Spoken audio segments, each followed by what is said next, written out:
nói chung cho cái là sẽ tự lang thì vô lá tử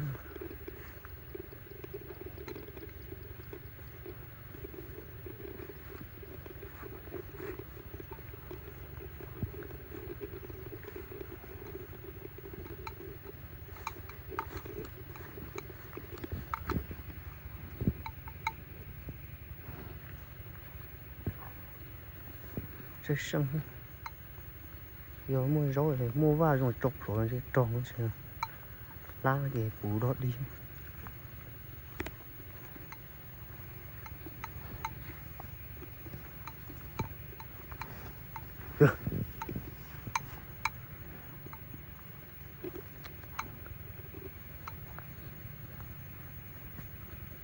tự lo cho đàn thủ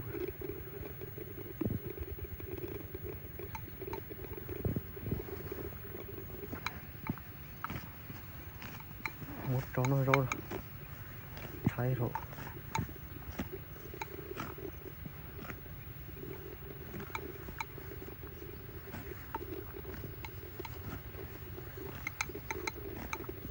để trốn luôn chỉ cho bỏ khá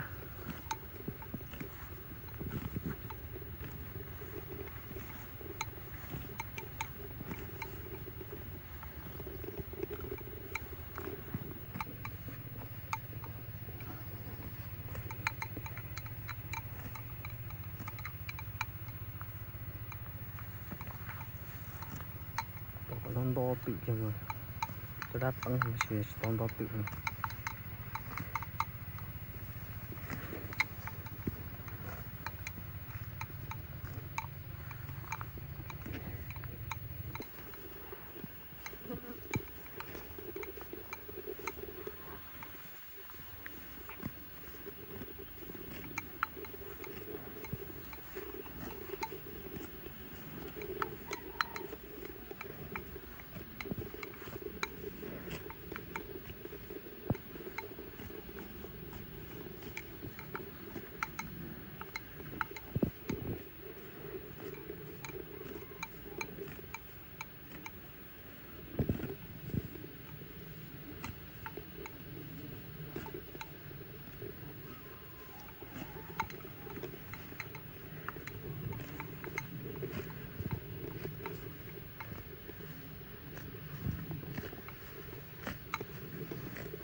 trốn tu chỉ cho bỏ khá.